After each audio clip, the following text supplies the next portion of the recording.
aprovação. Oi, turma, tudo bem com vocês? Na aula de hoje vamos falar sobre o barroco, que é uma estética que tem muita coisa para a gente abordar, tá certo? Eu dividi esse material em duas partes, porque tem muito conteúdo. Antes disso, eu queria pedir a vocês que, se vocês sentirem a necessidade de pausar o vídeo para ler com atenção os textos que eu coloquei, observar as imagens, será ótimo, tá? Porque realmente o conteúdo é um pouco extenso, beleza? Então vamos lá. Primeiramente, vamos entender o que foi o Barroco. Como na última aula a gente falou sobre o quinhentismo, que corresponde à fase da história dos anos de 1500, século XVI, o Barroco também é conhecido como seiscentismo, porque ele se desenvolveu durante o período dos anos de 1600, ou seja, século XVII. Tá? O Barroco foi uma estética que se difundiu nas artes plásticas, na pintura, na escultura, na arquitetura e também na literatura. Então, na aula de hoje, a gente vai tentar resumir de maneira bem enxuta, realmente, todas essas manifestações do Barroco dentro dessas diversas linguagens artísticas, tá certo? Então, vamos lá. Primeiramente, vamos entender qual foi o contexto histórico que influenciou o surgimento dessa estética, que é presente até hoje na nossa arquitetura, na nossa pintura, aqui em Recife, em Olinda, nessas regiões aqui do estado de Pernambuco, né? Em algumas cidades do estado de Pernambuco, vocês vão perceber que o barroco ainda é muito presente, como em outros lugares do Brasil, tá certo? Então vamos lá, vejam bem, falar um pouquinho de história para vocês. Vocês lembram que durante a Idade Média, a Igreja Católica tinha forte influência sobre a vida das pessoas. Então a Igreja Católica dizia o que as pessoas teriam de fazer para alcançar o céu, né? E o que não deveriam fazer para não ir para o inferno, né? Tinha todas as questões que influenciavam, né, a vida das pessoas que a Igreja Católica determinava. Todo mundo sabe disso. Com o passar do tempo, a gente sabe que houve um movimento contrário à Igreja Católica chamado de Reforma Protestante. Essa Reforma Protestante acabou, de uma certa forma, enfraquecendo esse poder, essa influência que a Igreja Católica tinha lá na Europa, e com isso a Igreja Católica começou a se ver um pouco fraca e perdendo fiéis. Para poder retomar um pouco dessa força, né, desse poder que a Igreja Católica tinha, ela organizou o que nós chamamos de concílio. O que foi um concílio, né? Na verdade, a Igreja Católica fez inúmeros concílios na sua história, certo? Os concílios são reuniões em nível global que reúnem os bispos do mundo todo, tá? O clero da igreja, para poder definir, para poder amarrar algumas questões referentes à igreja, certo? Alguns dogmas religiosos e tal. Então, a igreja se vendo encurralada devido à forte força lá essa forte influência da Igreja Católica, convocou um concílio na cidade de Trento no ano de 1545 e que reuniu, né, todo o clero e durou entre 1545 até 1563, gente. Foi um período grande. E que nesse concílio, a pauta principal, uma das pautas, né, era ver de que maneira a igreja poderia tentar reviver, tentar tornar novamente esse poder que ela possuía no passado à tona. E com isso a Igreja Católica desenvolveu o que nós chamamos de Contra-Reforma, ou Reforma Católica. Então, a Contra-Reforma foi um reflexo, né, foi uma resposta que a Igreja Católica criou para tentar, né, tornar as pessoas novamente submissas à Igreja Católica, certo? Conquistar esse espaço que ela possuía. Outra coisa importante que aconteceu no período e que abalou bastante essa influência da Igreja Católica foi um pouco da visão antropocêntrica, do antropocentrismo. Vejam bem, quando a gente fala de teocentrismo, a gente está falando de Deus no centro de tudo. E essa visão, né, teocêntrica, Deus no centro de tudo, no centro do universo, foi a visão que perdurou durante toda a Idade Média, certo? Com o passar do tempo, né, a partir das descobertas científicas, dos pensadores chegando, o pensamento teocêntrico acabou perdendo um pouquinho dessa força. E as pessoas começaram a observar que, na verdade, não era Deus no centro de tudo, não era Deus quem diria o que você deve fazer, o que você não deve fazer, e assim por diante. Tudo era baseado na força, na vontade de Deus, entre aspas, né? Ou seja, na vontade da igreja. Mas, com o passar do tempo, foi começando a surgir um novo pensamento chamado de antropocentrismo, que seria o homem no centro do universo.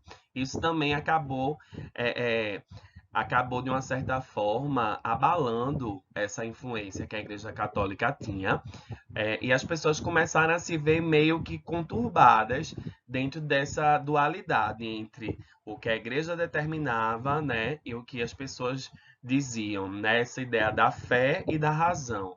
E aí foi mais ou menos nesse transtorno, nessa dualidade, nessa divisão que surgiu o Barroco, que eu costumo falar que é a arte da Contra-Reforma, certo?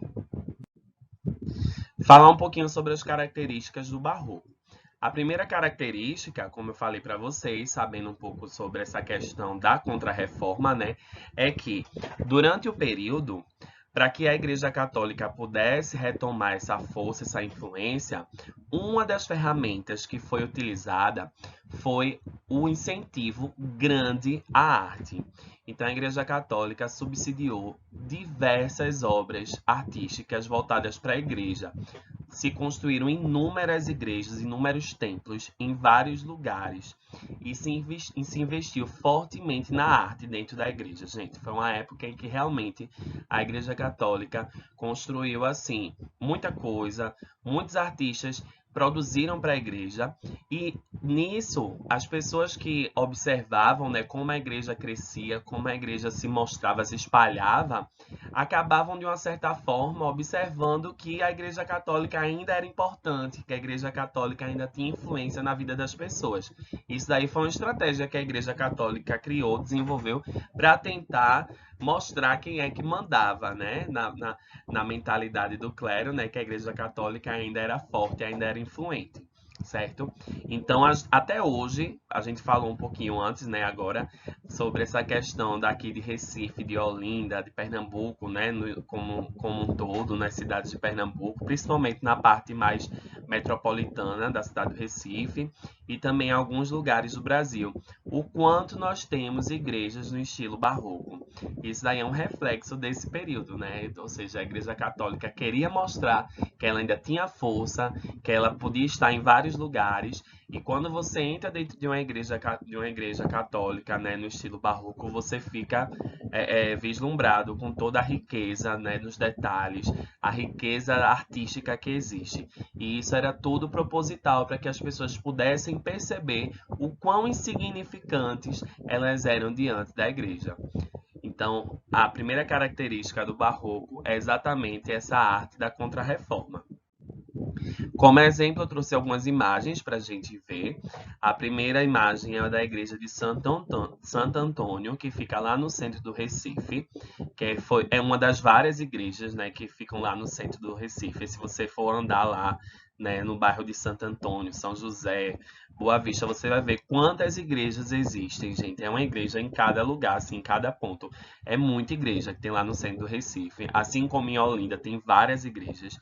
E você vai notar que muitas delas têm um estilo arquitetônico muito parecido. Esse estilo arquitetônico é inspirado no barroco, como vocês podem ver aí na igreja de Santo Antônio, que é muito bonita a fachada, se você for olhar direitinho, né? Os detalhes são muito ricos, né? Você vê que a igreja realmente tinha um cuidado, uma atenção em fazer uma coisa muito bem feita, detalhada, no sentido de impressionar as pessoas, para que as pessoas realmente pudessem ficar impressionadas. Outro exemplo aqui que a gente tem ao lado é da igreja de Nossa Senhora do Carmo, lá em Olinda, né? Uma igreja bem conhecida. E aí tem a parte de dentro, gente. Aí você pode ver, se de fora já é bonito de se observar, já é uma coisa grandiosa, dentro você fica ainda mais abismado, porque é uma riqueza de detalhes, tanto na questão das pinturas, né, das imagens, tanto na questão arquitetônica. Então, assim, é muita coisa que realmente deixa a pessoa impactada, né? E era exatamente essa impressão que a igreja queria causar nas pessoas, a impressão de que nós somos pequenos, né? Minúsculos diante da igreja, né? Por isso essa imensidão, né? E templos gigantes com muita riqueza. Outro exemplo que nós temos é aqui embaixo, na terceira imagem, da igreja de São Francisco de Assis, em Ouro Preto, que é uma das igrejas também mais bonitas do Brasil, é uma igreja muito bonita, muito suntuosa, e que também tem muito a ver com toda aquela fase, né, da descoberta do ouro lá em Minas Gerais. Então você vê o porquê que a igreja ela é muito, ela é enorme, né, e assim, é muito bonita, a riqueza de detalhes é muito forte, certo? Recife, Minas Gerais, Olinda, Rio de Janeiro, são alguns dos lugares, na Bahia também, tem muitas igrejas no estilo barroco, né? Porque foram cidades que durante esse período aqui do Brasil, né? Foram cidades que se desenvolveram muito na questão econômica. Então você tem aí uma noção muito forte disso. Outro exemplo que a gente tem aqui na imagem é uma foto interna da Capela Dourada da Ordem Terceira, que fica também no centro da cidade do Recife. E se você observar direitinho, gente, os detalhes, eu queria que vocês dessem uma olhadinha nos detalhes. Você vê o quanto é uma coisa muito bem pensada, assim, uma coisa muito bem cuidada, como se fosse feito à mão realmente. E era exatamente essa noção, né, que a igreja queria passar para os fiéis, certo? Tanto a questão dourada, né, que remete ao ouro, à riqueza, né, mostrando a riqueza da igreja.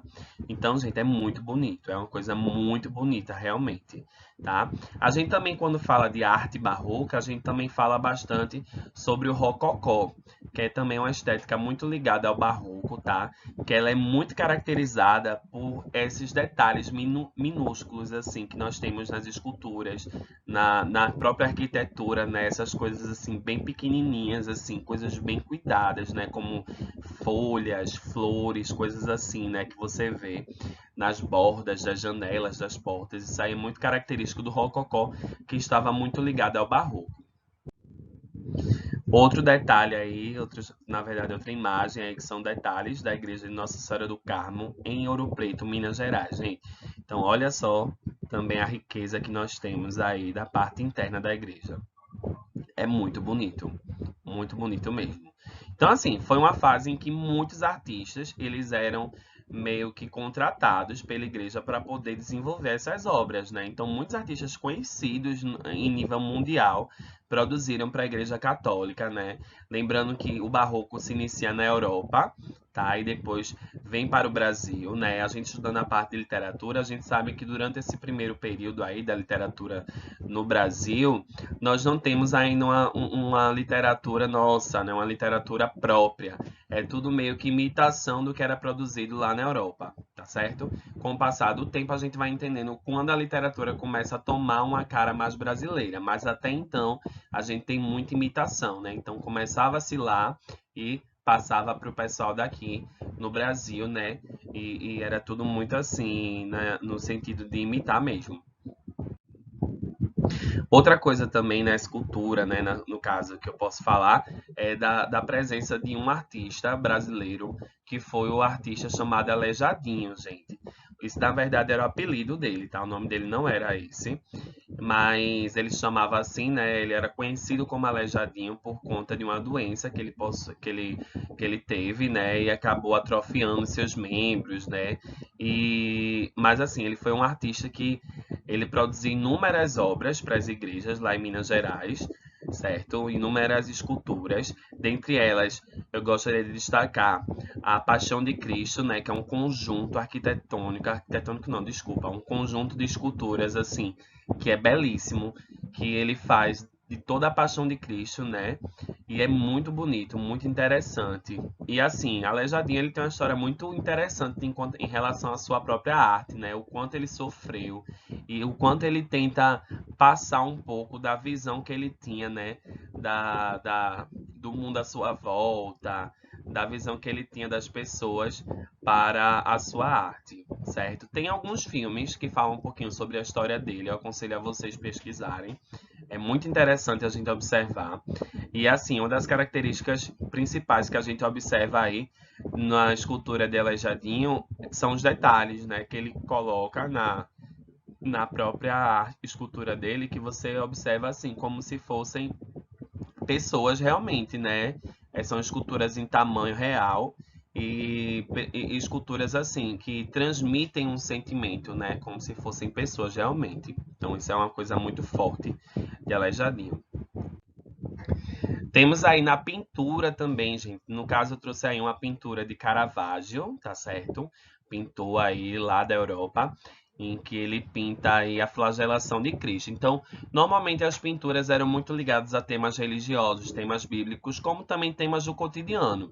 Uma coisa importante da gente observar, que a gente pode ver também refletida na escultura de Aleijadinho, é que os artistas, os pintores, né, os escultores, eles tinham uma preocupação muito forte em reproduzir fielmente os traços humanos. Você não via uma pintura abstrata como a gente vê hoje em dia, né? Na arte moderna, na arte contemporânea. Era uma pintura muito figurativa, realmente. Então, assim, naquela época, os artistas, né, os pintores, escultores, eles frequentavam escolas de arte, né, chamadas de academias.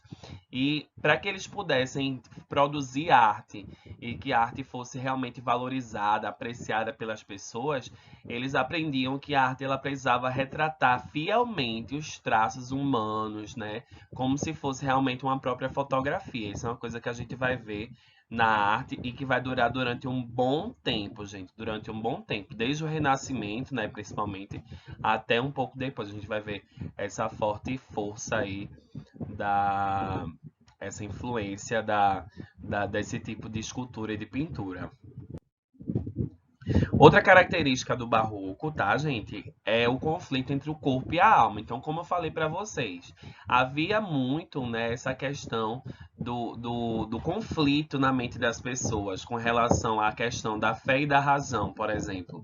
Então, isso, de uma certa forma, acabou influenciando e refletindo na própria arte, na própria literatura. Então, os poetas, os artistas, eles reproduziam muito esse conflito ideológico que existia, né? Essa coisa de ter medo, né? De temer a Igreja Católica, esse medo de ir ao inferno ou de aproveitar a vida, por exemplo. Então eles tinham um conflito muito forte com isso. Então a Igreja Católica não, desculpa, mas a arte barroca, né? Reproduz muito essa dualidade, certo? Esse conflito aí na mente das pessoas. As pessoas eram com a mente muito conturbada com relação a isso. Devido a isso, a gente vai ver, por exemplo, na própria literatura, a gente vai ver alguns poemas mais para frente, o quão a linguagem representa um conflito, assim, né? É uma linguagem muito exacerbada, usando palavras difíceis, unindo palavras de sentido oposto, céu, inferno, coisas assim. Então, era muito o que passava-se na mente das pessoas naquela época. Outro tema importante com relação ao barroco é a passagem do tempo. Então, eles tinham também muito essa visão, né? Isso aí já é um reflexo do que eu falei anteriormente. Ou seja, eles tinham a visão de que tinha um preceito religioso que dizia que eles tinham que seguir algo específico, mas a vontade carnal de fazer diferente. Então, eles tinham essa dúvida, né? Essa interrogação sempre na mente. E com isso, eles tinham também um pouco dessa ideia da passagem do tempo, de que a vida ela passa rápido, né? Essa efemeridade do tempo, certo? Que o tempo ele acaba destruindo tudo.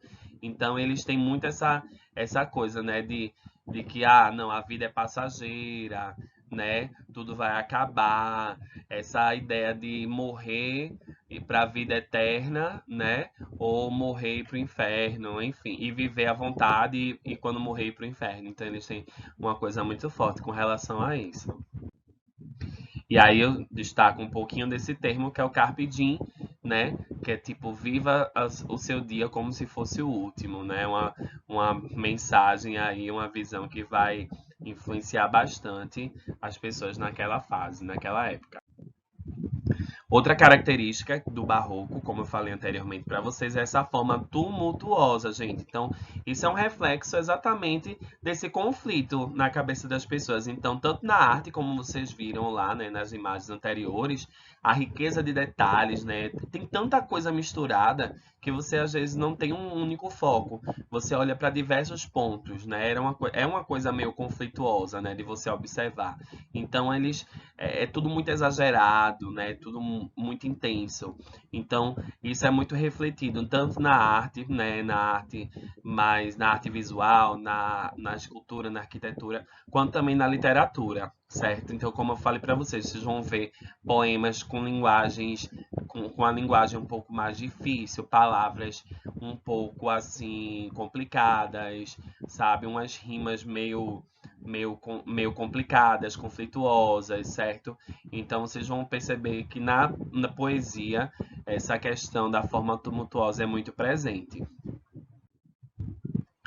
Outra questão importante é a definição, né, a presença do que a gente chama de cultismo e conceptismo, certo? Então vamos entender basicamente isso. Tem a ver com o que eu estava falando anteriormente para vocês. O cultismo, né, quando eu falo de cultismo, você associa a algo que é culto, né, que vem de ser algo culto, né? Então, o cultismo está muito ligado à forma como eles utilizavam a linguagem mais difícil, rebuscada, uma linguagem extravagante, culta, né, cheia de jogos, de palavras e de emprego abusivo de figuras de linguagem, que a gente vai ver algumas das figuras que mais apareciam, tá certo? E essa é a característica que nós chamamos de cultismo, tá bom? E aí nós temos um exemplo, que é um trecho de um poema de Gregório de Matos, que foi que a gente vai falar mais para frente na segunda parte da aula, em que você notar direitinho, você vai observar toda essa extravagância aí presente na linguagem que ele utiliza, certo? Na métrica que ele faz, no jogo de palavras, né? Lembrando que quem quiser só é pausar para poder ler com calma, tá certo? O conceptismo já tem a ver mais com a ideia do conceito, certo? Então, enquanto o cultismo tem a ver com a linguagem, né, a linguagem mais culta, extravagante, o conceptismo tem muito a ver com a ideia do conceito, né? Então, você tem ali um raciocínio meio que conflituoso, né? Uma retórica muito aprimorada na forma de se comunicar, um raciocínio nacionalista. Então, isso é também uma coisa muito forte que nós chamamos de conceptismo.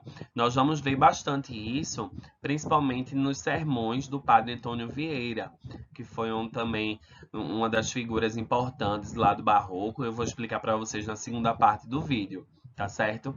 Então você vai ver que eles têm um conceito teórico, um conceito assim na mente muito difícil assim de você associar. Muita gente tem dificuldade, inclusive, de ler textos, poemas ligados ao barroco por conta disso, porque é uma coisa muito conceitual, né? Eles trazem um conceito muito elevado e um jogo de palavras muito difícil também de você poder decifrar.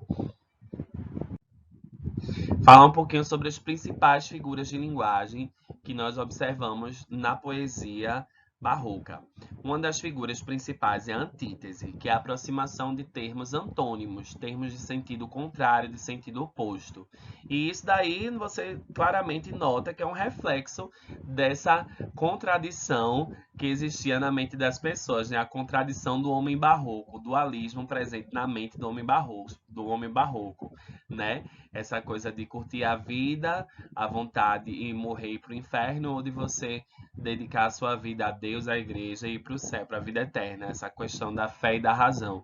Então isso a gente vai observar bastante através dessa figura de linguagem que é a antítese, essa aproximação de termos contrários e opostos, como a gente pode observar nesse trechinho aqui de um poema de Manuel Botelho de Oliveira, em que ele fala: vista por fora é pouco apetecida, porque aos olhos foi feia e porque aos olhos por feia e parecida.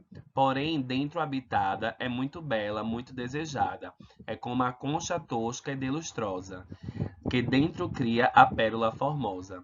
Então veja que ele aproxima aí termos que tanto trazem a ideia de beleza, né, de algo vislumbrante, desejado, né? Mas ao mesmo tempo ele também traz termos no sentido de algo feio, né? Aí ele usa tosco, né? A palavra concha tosca, deslustrosa. E aí você vê uma aproximação de termos que têm sentidos opostos. Isso nós chamamos de antítese. Outra figura muito presente é o que nós chamamos de hipérbole. A hipérbole trata-se de um exagero, né? É muito usado hoje em dia também, quando a gente, por exemplo, fala assim: eu estou morrendo de fome. Nossa, eu estou há um ano te esperando aqui. Então, são expressões que expressam um exagero, né? São expressões que trazem uma ideia de grandiosidade. Então, no barroco, isso também vai ser muito presente, né? E a gente sabe também o porquê a gente consegue relacionar quando a gente vê as próprias imagens das igrejas, né? Essa grandiosidade presente na arte, na arquitetura, no sentido de realmente se expressar de uma maneira grandiosa. E na poesia, a gente também vai perceber esse uso da hipérbole, né? Desse uso do exagero, como a gente pode ver aí nesse trecho do poema de Gregório de Matos, em que ele fala: é a vaidade, Fábio, nesta vida, rosa que da manhã lisonjeada, púrpuras mil, com ambição dourada, airosa rompe, arrasta presumida. Né? Então, ele fala aí, púrpuras mil, com ambição dourada, né? Uma coisa que realmente remete a algo assim, exagerado, grande. Outra figura de linguagem muito presente é o paradoxo, né? Que o paradoxo é exatamente essa contradição nas ideias, né? Você juntar ideias opostas, ideias contraditórias dentro de um poema, dentro de uma frase e um verso, tá? Então, como você observa aí, ó, ardor em firme coração nascido, pranto por belos olhos derramado, incêndio em mares de água disfarçado, rio de neve em fogo convertido. Veja, então ele aproxima ideias meio que são contrárias, né, entre si, ideias meio opostas, né? Rio de neve em fogo convertido, né? Então isso aí nós chamamos de paradoxo, tá certo? Uma coisa também que a gente, só para explicar a vocês, tá, gente, que vocês talvez possam se confundir muito, é com relação a paradoxo e antítese, né? Antítese também tem essa aproximação de termos contrários. Só que qual é a diferença básica entre essas duas figuras de linguagem? A antítese fala de geralmente aproxima duas palavras que são palavras que se remetem a coisas individuais, certo? Então, talvez, por exemplo, céu e inferno, fogo e mar. Então, são palavras contrárias, bem e mal, Deus e o diabo. Então, são palavras contrárias, mas que Deus se remete a um ser e diabo a outro ser, por exemplo. Então, são coisas distintas, mas que dentro de uma frase aparecem próximas. Já um paradoxo, normalmente são ideias opostas, mas que são ligadas ao mesmo sentido, né? Eles são ideias opostas, mas que querem trazer uma mesma ideia, criar um mesmo sentido, certo? Então, por exemplo, quando ele fala aí, incêndio em mares de água disfarçada. Então, você tem tanto a ideia do incêndio, né, algo que queima, quanto a ideia de mares, de água também, mas aí estão ligados ao mesmo ser, né, ao mesmo ponto, ao mesmo objeto, né, que são os mares, tá? Do mesmo jeito, embaixo, quando ele fala rio de neve em fogo convertido. Então, ele fala do rio, mas aí ele aproxima aí as ideias de neve, né, do frio, do gelo, com o fogo, entende? Mas aí falando do rio, de um único ser, de um único ser, de um único elemento da natureza, tá certo? Prosopopeia, gente. Prosopopeia é a personificação também, como nós chamamos. É quando a gente atribui a seres inanimados características de seres animados, certo? Então, quando você fala assim, por exemplo, a lua me traiu, a música, né?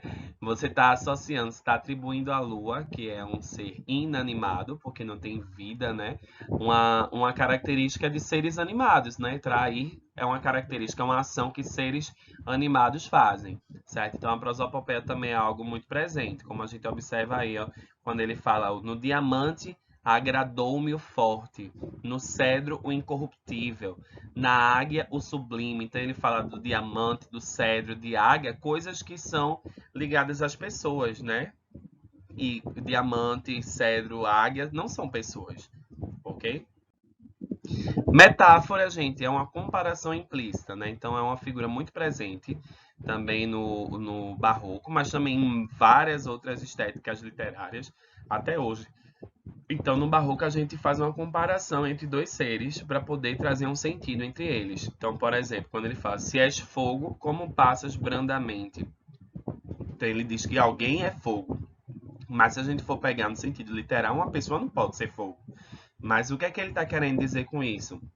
Quando ele fala que uma pessoa é fogo, ou que outra pessoa é neve, como ele disse também embaixo. Então, tem um sentido por trás, é uma comparação implícita, ok? Para finalizar essa primeira parte do vídeo, né, da videoaula, vou falar sobre os temas frequentes na literatura barroca. Então, gente, normalmente esses temas apareciam muito na literatura barroca. A fugacidade da vida e a instabilidade das coisas, certo? Essa questão da vida, né, que passa depressa e também das coisas que são instáveis, que a todo momento estão mudando. O tema da morte, como uma expressão máxima da efemeridade das coisas, né? A morte é o fim de tudo. A concepção do tempo como agente da morte e da dissolução das coisas, o castigo como decorrência do pecado, né? Isso aí é muito forte durante a estética barroca e também por conta da influência da igreja. O arrependimento também, a narração de cenas trágicas, né? Principalmente ligadas à Bíblia, por exemplo, quando a gente fala da Paixão de Cristo, né? De trechos assim bem trágicos. Do erotismo também, tá, gente? Também tem um erotismo presente, eu vou falar um pouquinho mais pra frente, dentro da poesia de Gregório de Matos. O misticismo é algo muito presente, e esse apelo à religião, como a gente observou, desde a arquitetura, a escultura, na pintura e também na literatura, tá certo? Então é isso, essa é a primeira parte. Fiquem atentos aí e assistam a segunda parte.